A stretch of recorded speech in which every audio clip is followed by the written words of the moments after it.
யாழ் மாநகர சபையின் ஆலோசனை குழு ஸ்தாபித்தலும் யாழ் மாநகர சபையின் உத்தியோகபூர்வ இணையதள அங்குரார்ப்பண நிகழ்வும் இப்பொழுது மங்கள விளக்கீட்டுடன் ஆரம்பமாகிறது. இன்றைய நிகழ்வில் பிரதம விருந்தினராக கலந்து நம்மை சிறப்பித்துக் கொண்டிருந்தது.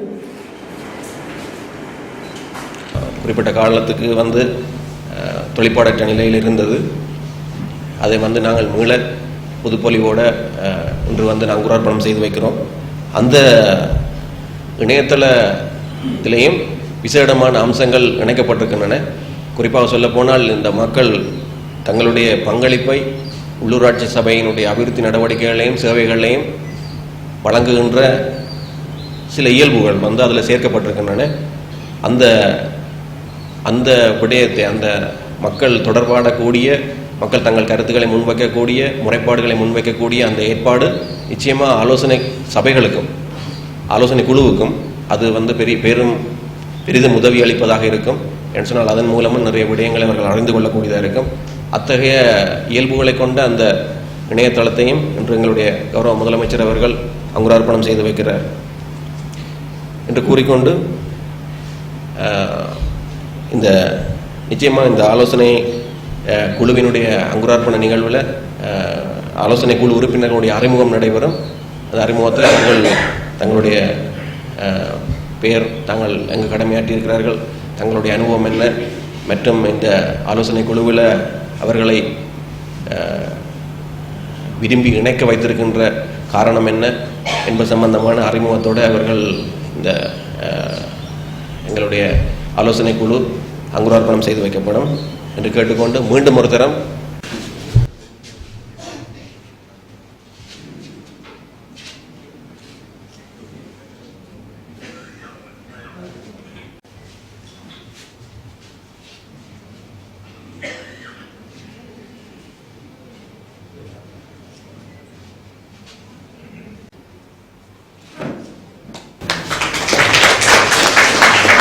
மாநகர சபையின் உத்தியோகபூர்வ இணையதளம் இப்பொழுது முதலமைச்சர் அவர்களால் கௌரவ முதலமைச்சர் நீதியரசர் கவி விக்னேஸ்வரன் அவர்கள்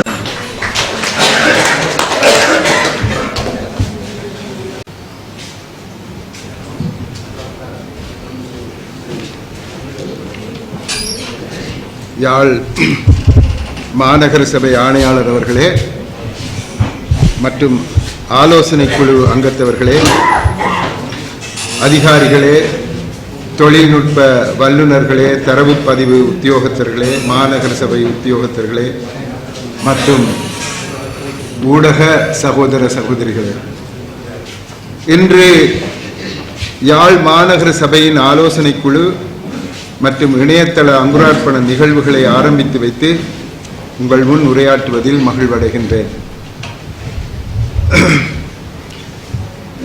ஓரிரு மாதங்களுக்கு முன்னர் தான் யாழ் மாநகர சபை ஊழியர்கள் எதிர்நோக்குகின்ற பிரச்சனைகள் மற்றும் வசதியினங்கள் பற்றி நேரடியாக உங்களிடமிருந்து கேட்டு அறிந்து கொள்வதற்காக இங்கே வருகை தந்திருந்தேன். அப்போது பல விடயங்கள் குறைகள் பற்றி எடுத்து கூறப்பட்டன. அவை சம்பந்தமாக முடியுமானவற்றிற்கு உடனடி தீர்வு வழங்கப்பட்டன. நியமனங்கள் தொடர்பில் வகை தொகையின்றி 700க்கும் மேற்பட்டவர்கள் எந்தவித நியமன ஒழுங்குமுறைகளும் பின்பற்றப்படாது வேலைக்கு உள்வாங்கப்பட்ட பின்னர் 2013ஆம் ஆண்டில் நாங்கள் வடமாகாண தேர்தலில் வெற்றியீட்டியதும் இவ்வாறு நியமனம் செய்யப்பட்டவர்கள் உடனடியாக வேலையில் இருந்து நீக்கப்பட்டார்கள். இவற்றை நாம் செய்யவும் இல்லை, அறிந்திருக்கவும் இல்லை. யார் அவர்களை நியமித்தார்களோ அவர்களே தங்கள் நியமனங்களை ரத்து செய்து விட்டார்கள்.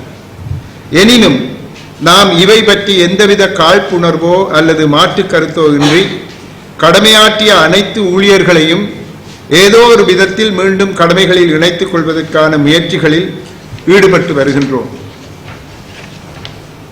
இவற்றினால் ஏற்படக்கூடிய கால தாமதங்கள் தவிர்க்கப்பட முடியாதவை எனினும் எவ்வளவு விரைவாக இவற்றை நிறைவேற்ற முடியுமோ அவ்வளவு விரைவில் அவை நடைமுறைப்படுத்தப்படுவன என்பதை தருணத்தில் தெரிவித்துக் கொள்கின்றேன். அரசியலானது எங்களை எல்லாம் பிரித்து என்ன குறிக்கோளுடன் நாங்கள் நடந்து கொள்ள வேண்டும் என்பதை மறக்க வைத்திருக்கின்றது. எங்களுடைய தனித்துவமான அரசியல் கட்சி ரீதியான ஏதோ எண்ணங்கள் எம்மை பிரித்து வைத்திருக்கின்றன. எந்த கட்சியில் இருந்தாலும் எங்களுடைய நோக்கம் வடமாகாணத்தை விருத்தி செய்வது என்று இருக்கும் போது அதற்கு இடமளிக்காது கட்சி ரீதியான பிரச்சனைகளிலே நாங்கள் ஈடுபடுவதால் எங்களுக்கிடையே பலவிதமான முரண்பாடுகள் வந்து கொண்டிருக்கின்றன. சில தசாப்தங்களுக்கு முன்னர் யாழ்ப்பாணத்தில் அல்லது வடபகுதியில் இயங்கிய அனைத்து அலுவலகங்களும் ஏனைய மாகாணங்களில் இயங்கிய அலுவலகங்களுக்கு அல்லது திணைக்களங்களுக்கு ஒரு முன்மாதிரியாக விளங்கின. ஆனால் இன்றைய நிலையோ எம்மை கையால் ஆகாதவர்களாக மாற்றிவிட்டன. எந்த ஒரு விடயமாயினும் மத்திய மாகாணத்தை கேட்டு பாருங்கள், வடமேல் மாகாணத்தை கேட்டு பாருங்கள், அல்லது மேல் மாகாணத்தை கேட்டு பாருங்கள் என்ற நிலைக்கு தள்ளப்பட்டிருக்கின்றோம். இதற்கான வலுவான காரணம் என்ன என்று நான் யோசித்து பார்க்கையில், நாம் சேவையில் இணைந்து விட்ட பின் தொடர்ந்து கற்கின்ற பழக்கத்தை அடியோடு மறந்து விட்டுள்ளோம். நான் 70 வயது தாண்டியதன் பின்னர் பல வருடங்கள் என்னுடைய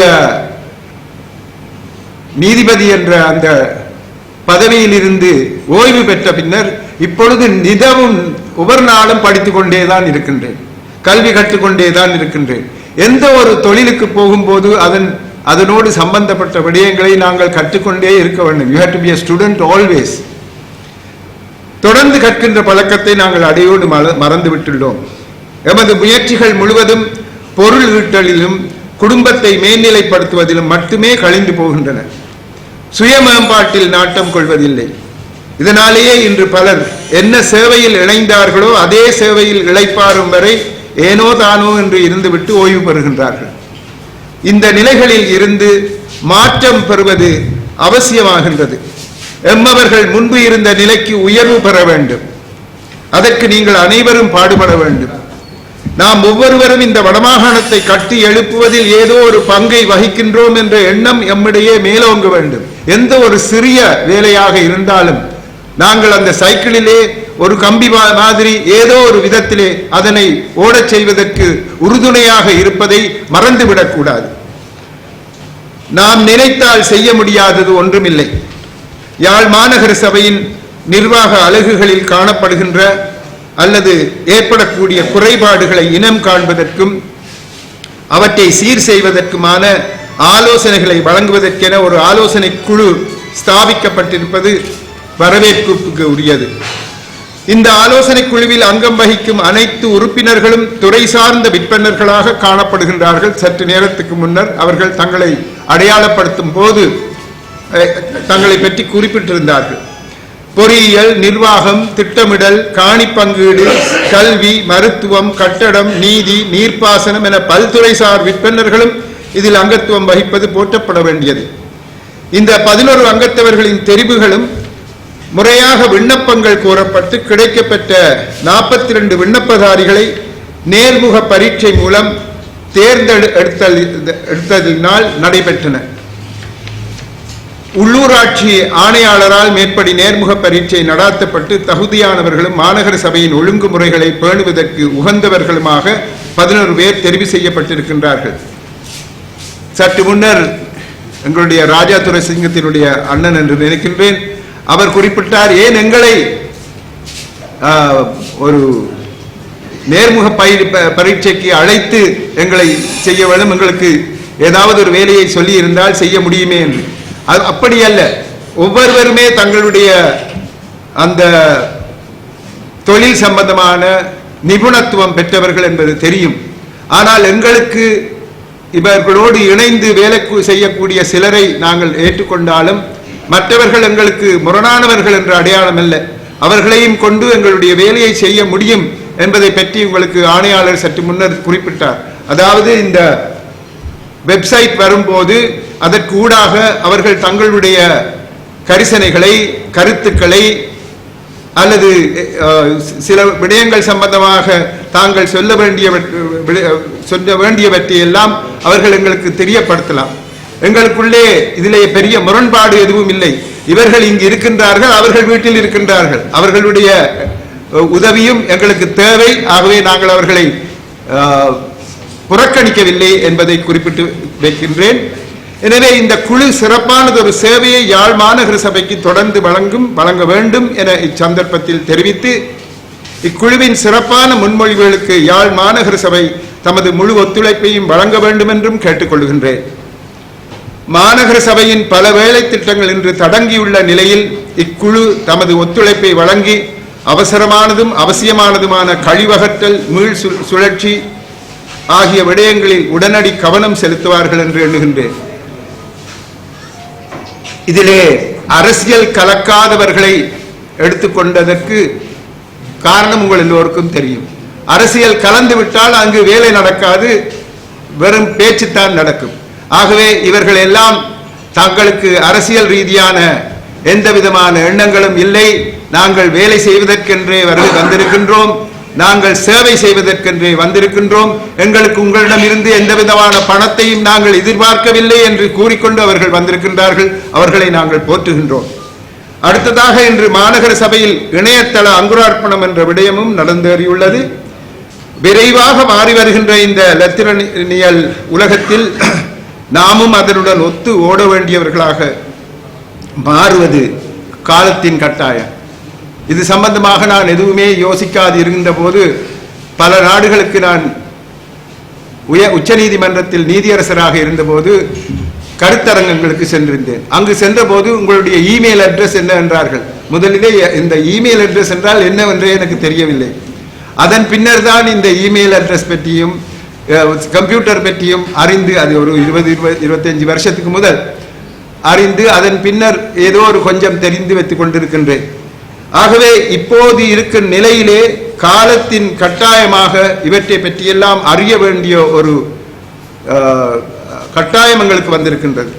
இன்று வீட்டில் இருந்தவாறே தமக்கு தேவையான அனைத்து வங்கி நடவடிக்கைகள், பொருள் கொள்வனவுகள், கொடுப்பனவுகள் சீர் செய்தல் ஆகிய அனைத்து வேலைகளும் இலத்திரனியல் கைத்தொலைபேசிகள் அல்லது அலைபேசிகள் மூலம் நிறைவேற்றப்படுகின்றன.